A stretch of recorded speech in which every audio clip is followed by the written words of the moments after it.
The boy sees dead people. The psychologist is one of them.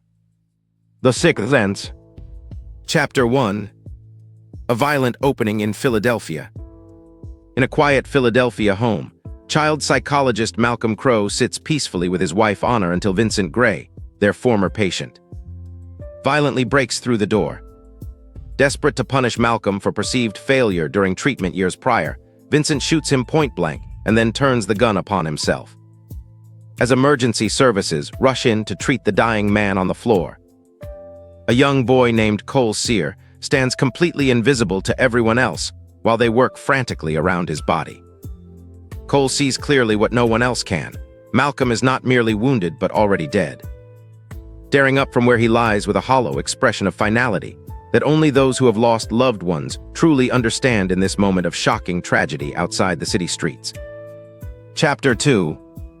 Malcolm returns from death. The following autumn, Philadelphia witnesses the bewildering sight of Malcolm Crowe walking into work completely alive, defying the gunshot wound that claimed him at home. He begins sessions with 9-year-old Cole Sear, an isolated boy burdened by dark secrets and haunted by spirits invisible to everyone else.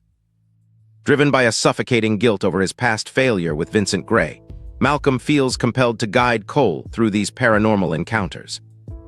However, the atmosphere in their marriage has shifted irrevocably. Anna stands cold and distant, her trust eroded as she repeatedly questions how he survived an injury that should have killed him instantly. While Malcolm dives into helping the boy see past his fears, Anna's fear for her husband grows daily. She watches with growing suspicion as he treats Cole without flinching at death itself, unaware that the man she thinks is alive has been a ghost since their tragic home invasion. And only now does she suspect something terribly wrong lies beneath his sudden return from beyond the grave. Chapter 3. The Terror of the Cupboard. At Cole's 9th birthday party in Philadelphia, bullies discover his paralyzing fear of the cupboard and cruelly lock him inside. Once sealed away, Cole screams hysterically about someone trapped with him before collapsing from terror. His mother, Lynn, later attributes visible scratches on his arm to physical assault by the boys, unaware that a spirit was truly present. Following this traumatic incident, Cole finally confides in Malcolm Crowe that he sees dead people everywhere. Initially convinced the boy is merely schizophrenic and considering dropping the case entirely, Malcolm's resolve hardens until he listens to an old audio tape from his former patient, Vincent Gray. The recording reveals a desperate voice begging for help in Spanish, while Vincent was supposedly alone in the room. This evidence confirms Cole possesses the same uncanny ability, prompting Malcolm to shift tactics and advise him to actively communicate with these spirits rather than fear them. Chapter 4. Helping ghostly children find peace. Malcolm decides to help Cole communicate with spirits haunting him, leading the boy to locate Kyra Collins vomiting at a funeral reception following her death by poisoning. At her home, Kyra guides Cole to a videotape revealing her mother poisoned her food. This evidence alerts Kyra's father and saves her younger sister from harm. Later, Cole receives a lead part in his school play where he is coached by a ghostly director, while Malcolm watches silently.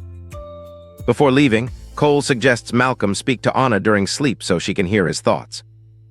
He then confides Lynn about seeing ghosts, when she remains skeptical regarding the deceased grandmother's visits and childhood secrets known only to her mother, describing details she could not have learned otherwise.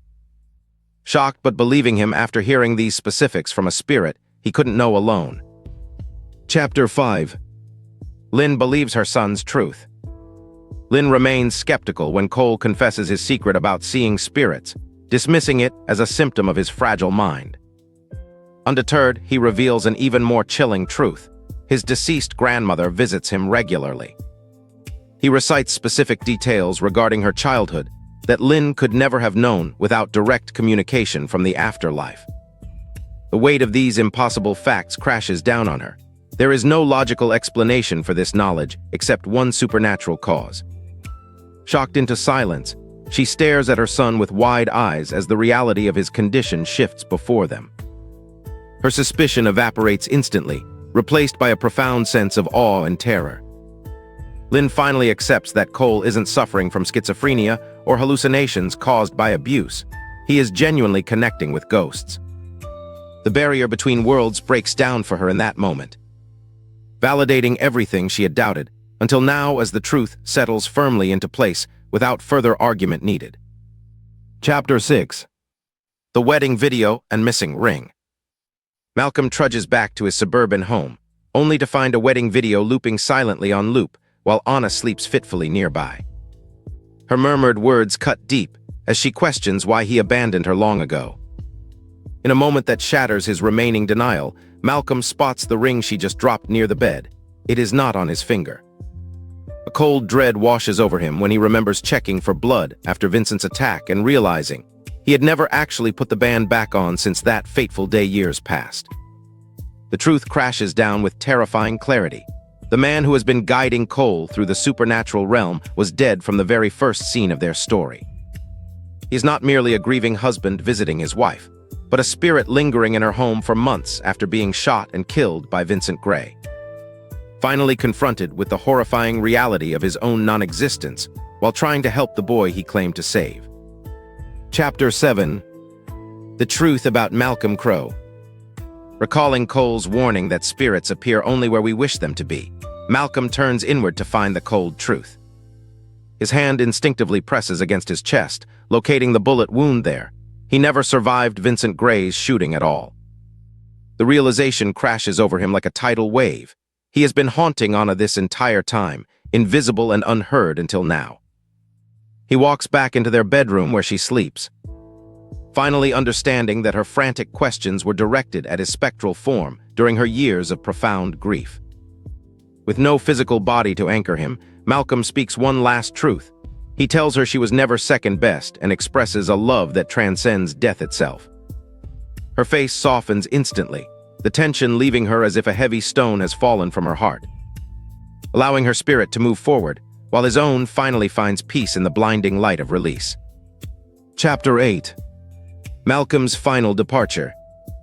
Malcolm stands frozen as the wedding film plays behind him, realizing with chilling clarity that his own gunshot wound is merely an illusion.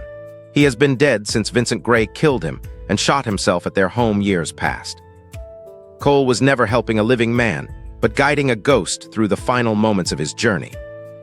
As Malcolm finally accepts his true nature as a spirit who can only see what others want to acknowledge, he approaches Anna while she sleeps, confessing that he had to help someone else before letting her know it wasn't her fault for leaving him.